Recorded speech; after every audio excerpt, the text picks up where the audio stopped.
За сайн байцгаана уу? Эсэлтийн ерөнхий шалгалтын 2025 оны математикийн А хэлбэрийн 2-ын 3, 4 дугаар бодлогуудыг яах нь бодлтыг хүргье.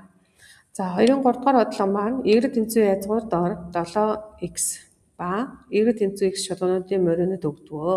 Тэгвэл энэ цэгээр огтлцсноо гэсэн юм. За огтлцсон гэхээр яана гэсэн үг вэ? X y-г нь тэнцэнэ гэсэн үг тий. Тэгэхээр y-гүүд нь нэгэнд ялгагдсан юм чи y-гээр нь тэнцүүлчээ. Тэгэхээр юу болох вэ гэвэл x тэнцүү язгуур дор 7x бол таарна. За тэгэхээр үүнийхээ хоёр талыг язгуур дор x-д бол хувааж болохгүй шүү дээ. Тэгтээ тэнцүү шийдвэр байж магадгүй тий. Тийм учраас язгуур дор уршаа оруулаад язгуур дор x-ийг хаалтнаас мөрө гаргачих. Тэгвэл юу бол таарахгүй гэвэл язгуур дор x-ийг үржих нь хаалтаа нээлээ. Язгуур дор x-ээс хасах нь 7 тэнцүүтийг боллоо. За тэгэхээр энэ хоёрын үржүүр тэнцүүтийг байна гэдэг чинь тусвар нь тэгтээ яах нь тэнцүү байх нь. Эндээс язгуур дор x нь тэгтээ тэнцүү буюу x нь тэгтээ тэнцүү гарна. Мөн нөгөө хаалт буюу язгуур дор x-ээс хасах нь язгуур дор 7 тэгтээ тэнцүү буюу x тэнцүү 7 гарах нэ. За тэгэхээр манай асуулт маань юу байсан бол x тэнцүү тэг ба x тэнцүү а авцэцгээр огтлон гэсэн. Тэгэхээр эндээс а маань бол 7 гэдэг байх нь олдчих нэ. За дараагийн тохиолдлын цөмөрөө бодъё. За энэ хоёр функцийн маань огтлын цэг нь бол тэг 7-г олдсон байгаа тийм ээ. За тэгэнгүүт энэ пункт хоёрдугаарт нь энэ функцийн функц ба таслал тавилаа x тэнцүү 7 авцэцтэй тэг татсан шүрэг шулуун o2 тэнхгээр хүрээсэн төсвийн талбайг олъё гэсэн байна. За тэгэхээр шүрэг шулуунаа олохын тулд цөмөрөө эхлээд x тэнцүү 7 зүдэх налалтай олъё. Налалтай олохын тулд уламжлал олдог. Тэгэхээр язгуур дор 7 маань бол тогтмолтойгоо үржиж байгаа юм чи язгуур дор 7 зөндөө байх нь. За үржих нь язгуур дор x маань болохоор 2-ны 1 зэрэг гэсэн. Тэгэхээр зэрэгт функцийн уламжлалыг авахдаа зэргийн урд нь үчээд зэргээс нь нэгийг яах нь хаслаа. Тэгэхээр ядуу авах язгуур дор 7-г үржих нь 2-ны 1-ийг үржих нь x-ийн хасах 2-ны 1 зэрэг болох нэ уламжлал нь. За одоо үүний дараа цөмөрөө яах нь x-ийнхээ оронд 7-гоо оруулах юм бол нөгөө шүргэгч чулуун маань налалт нь олдох нь. Тэгэхээр 2-ны 1 гэдэг маань язгуур дор 7 гэсэн үг. Тэгээ хасах гэхээр нэгийг хохны язгуур дор 7 буюу энэ хоёр маань хоорондоо байх нь хураагдаад x улаан налалт маань 2-ны 1 гарчих нь. За тэгэхээр шүргэгч чулууны налалт нь 2-ны 1 байдаг. За y-г нь ойлоо болохоор шууд орлуулчихна. Язгуур дор 7-г 7-гаар үржүүлээд 49 буюу 7 49-ээс язгуур 7 гарна тийм ээ. За тэгэхээр юу бол таарах нь? Y-гээс хасах нь 7. Шүрэг шулууны маань гэх юм маань Y-гээс хасна 0 байдаг тийм. Тэгэхээр Y-гээс хасна 7 тэнцүү. Бод x0 буюу налалт маань байдаг. Тэгэхээр налалт маань 2-ны 1 гарцсан. Үржих нь хаалтаа нээлээ x-ээс хасах нь x0. x0 маань хэд байх нь 7 байх нь тийм. За эндээс үзэх юм бол y тэнцүү 2-ны 1 x-ээс хасах нь 2-ны 7 хасах 7 маань хойш орохоор нэмэгдлээ болоод ижил хуваар өгчих юм бол y тэнцүү 2-ны 1 x дээр нэмэх нь 7-ны 2 бол 2-ны 7 бол таах нь. За тэгэхээр эндээс нөгөө 2 дугаар тохиолдол маань ахаа шүрэг шулуу маань нэгийг хуваах нь b гэжсэн тий. Тэгэхээр b маань нэрлээ ятах нь 2 бол таах нь. За нэмэх нь cd гэжсэн. Тэгэхээр c маань бол яах нь 2 d маань бол яах нь 7 гэдэг утгыг авах нэ. За түүний дараа бол нөгөө хашигдсан дүрсийн талбайгаа олох болж байна.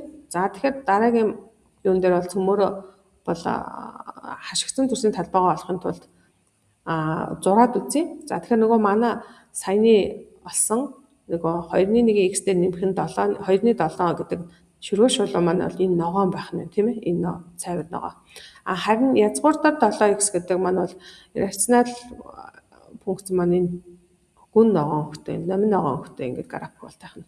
Тэгэнгүүтээ O2 тэнхлэг гэсэн. Тэгэхээр O2 тэнхлэгээ удаан тэмдэглэж. Тэгэхээр яг энд хашигдсан ийм нэг хэлбэрийн төрсийн талбайг олох гэдэг байна. Тэгэхээр энэ маань бол огтлын цэг нь ойлгомжтой хэд вэ гэсэн үг. Тгээс 7-гийн хооронд. Тэгэхээр тгээс 7-гийн хооронд цөмөрөө дүрсийн талбайг олох гэдэг. Тэгэхээр тэгээ интеграл тгээс 7-гийн хооронд. За тэгвэл дээр байгаа функц буюу цайвар ногоон буюу шүрэг шулуунаас бидний нөгөө рационал функц болох язгуур дор 7x-ийг яах нь хасах нь тийм ээ. За тэгвэл юу бол таарах нь? За зэргийн интегралууд байна тий. 2-ны 1 x квадрат x-ийн интеграл чинь 4-ны 1 үржин x квадрат болно тий. Нэмэх нь 2-ны 7 x болно. Хасах нь за язгуур дор 7-г үржих нь язгуур дор x-ийн интеграл маань болохоор x-ийн 2-3 зэргийг хуваах нь 2, үржих нь 2 бол таах нь тий. За ингээд дээд хэл маань 7, доод хэл маань тэв байдаг. Тэгэхээр дээд хэлийг бол 7-гоо орлуулна, доод хэлд тгээ орлуулах угаасаа тэг юм чинь бүгд яах нь тэг болчихно. Тэгэхээр зөвхөн 7-гоо орлуулаа цөмөрөө хасъя. За тэгэх юм бол энэ бүгдэнд нь 7-гийн яах нь квадратууд байгаа тий. Тэгэхээр 7-гийн квадратуудыг хаалтнаас гаргачих 49. Тэгвэл юу бол таах вэ? Ижил хуваар энд өгөхөд явахаар 12-ны 49 гарч байна. Тэгэхээр энэ маань бүхэл шилжүүлэх юм бол 4 бүхэл 12-ны 1 гарах нь. Тэгэхээр e маань бол яах нь 4, f маань бол яах нь 2 гэсэн утгыг яах нь агуулах нэ. За ингэхээр бол юу бол таарах нь манай 2 дугаар тохиолдол маань яах нь болчлоо. За одоо үүний дараа цөмөрөө 3 дугаар тохиолдлоо бодъё. За 3 дугаар тохиолдол маань болохоор юу вэ? Нүгэл y тэнцүү язгуурдаа 7x болон x тэнцүү 1 пунктээр хашигдсан дүрсийн талбайг OX тэнхлэгээр тойруулан эргэлдэх вэ гэж. Тэгэхээр энийг графикээр зураад үзье цөмөрөө. За графикээр зурвал энэ ногоон маань болохоор язгуурын дор 7x маань бол таарна тий. За энэ хар шулуун маань болохоор манай 90 тэнцүү x шулуун. За тэгэхээр энэ хоёрын хашигдсан нэг юм хэлбэрийн юмыг OX тэнхлэх тойруулан эргэлтийн биеийг болоо гэж. За тэгэхээр OX тэнхлэх тойруулан эргэлтийн биеийг олохдоо яаж болох вэ гэж цөмөрөө нөгөө гадна талд байгаа язгуурдаар 7x-ийг тойруулан эргэх эргэлтийн бие эзлэгүүнээсээ энэ шулуун болох 90 тэнцүү x шулууны эргэх эргэлтийн биеийг яах нь эзлэгүүнийг хассантаа яах тэнцүү болтойх. За тэгэхээр цөмөрөө хэл маань бол тгээс 7-гийн хооронд байх нь. За эргэлтийн бие эзлэх болох томьёо маань ямар томьёо гэвэл π-г үржих нь.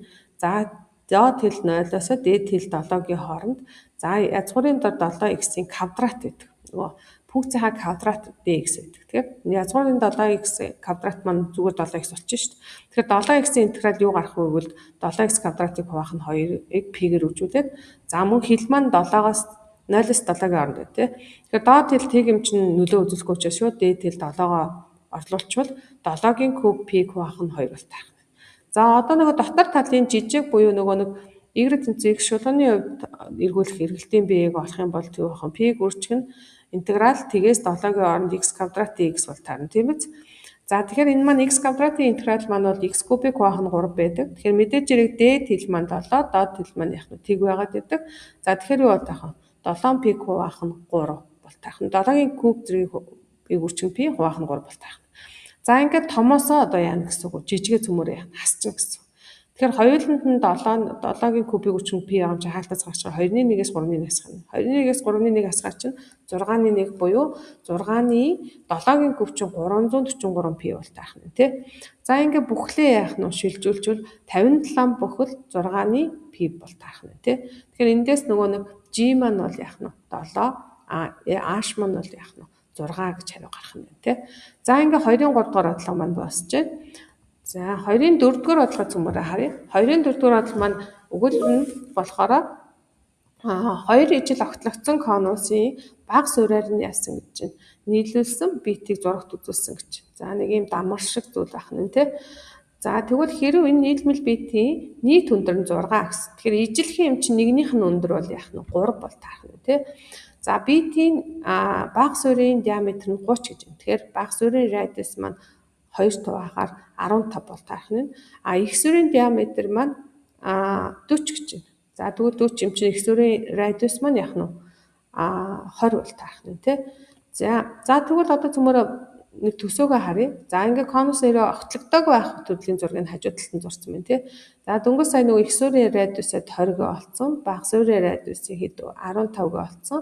За энэ хоёрын нөгөө хоёр суурийн хоорондох өндөр маань бол яах нь 3-г олцсон. Тэгээд нөгөө гүйцэлдсэн өндрийг бол одоо цөмөрөнд тэмдэглэх гэдэг байна гэсэн үг бол тань тий. За тэгвэл бидний зорилго маань төсөөгийн харьцан ашиглан жижиг конусын өндрийг олоор гэсэн. За тэгэхээр төсөө хаана гараад ирнэ одоо энэ номин ногоон, цайвар ногоон энэ жижиг гурвалжин тэгээд хамгийн том суурийн гурвалжин хоёр маань яах нь бол таарах нь тийм ээ. За тэгэхээр доод суурь маань 20, дээд суурь маань 15 өгсөн юм чинь төсөөгийн коэффициентаа жижигийг нь томд нь харьцуулъя. 15-ыг 20-д харьцуулсан харьцаа маань 4-ний 3 бол таарах нь тийм ээ. За тэгэхээр төсөөгийн коэффициент маань 3, 4-ний 3-г олцсон юм чинь одоо өндрөө харъя. За тэгэхээр нөгөө огтлогдсон хоёр конусын нөгөө доод дээд суурийн хоорондох зай маань бол 3. Жижиг конусын өндрийг h гэж. Тэгвэл одоо 4-ний 3 харьцаа маань жижиг конусын өндөр болох аашийг том конусын өндөр маань ааштай нэмэх нь 3 болчих шүү дээ. Харьцуулсан харьцаа маань 4-ний 3-тай тэнцүү буюу пропорцоор үржүүлэхээр 3 ааш дээр нэмэх нь 9 нь 4 ааш буюу эндээс ааш тэнцүү үед бол таах 9 бол таах. Тэгэхээр жижиг конусын өндрийн цөмөөр 9 гэдэг яах нь болчлоо. Эндээс А маань бол яах нь 9 гэж гарах нь тий. За одоо хоёрдугаарт нь өгсөн нөхцлүүдийг ашиглан жижиг конусын эзэлхүүнийг олоорой гэж. Тэгэхээр жижиг конусын эзэлхүүнийг энэ томьёо маань юу байлбал суурийн радиусын квадратыг пигээр үржүүлээд өндөр үжиг 3-т бод. Тэгэхээр суурийн радиус маань л 15 олгоцсон. Өндөр маань дөнгөсөө бид нар 9 гэ олчлоо шүү дээ. Тэгэхээр эндээс ингээ олох юм бол 15-ын квадратыг 9-ээр үржүүлээ 3-т хуваах юм бол 675 пи гарах нь. Тэгэхээр BCD маань бол яах нь 675 гарах нэ. За ингээд дээрхтэй адилаар том конусын эзэлхүүнийг олж нийлмэл битийн эзэлхүүнийг олё гэж. За тэгэхээр том конусын өндөр бол саяны яг томьёогоор бол пи хүчин том R квадратын хүчин А том нийт аашиг өндөр 3-т байх нь тий. Тэгэхээр том R маань бол 20, нийт өндөр маань бол 9 дээрээ 3-ын нэмээ 12 болж байгаа тий. Тэгэхээр 12-ыг 3-т байхаар 4 болоод 400 өчгөж 1600 пи болтох нь. За том конусын эзэлхүүн маань 1600. Тэгвэл нөгөө огтлогдсон конус эзэлхүүнээ олохын тулд нөгөө томоос жижигэн яа гэсэн хасна гэсэн байна. Тэгэхээр 1600-аас 675 пиг яах нь хасахаар 1925 пиг гарах нь. Тэгэхээр энэ маань нөгөө хоёр ижилхэн огтлогдсон конус байгаа учраас нийлбэл битийн эзэлхүүнээ олохын тулд хоёроор яах хэрэгтэй ах нь үржүүлэх хэрэгтэй бол таарах нь. Тэгэхээр 925 пигээ 2-оор үржүүлэхээр 1850 пи бол таарах нэ. Ингээд нийлбэл битийн эзэлхүүн маань 1850 буюу нөгөө EFGH нь болохоор юутай тэнцүү ах нь 1850-тэй яах нь тэнцүү ах нэ. За ингээд дараагийн ишийн бодолт хүртэл түр баяртай.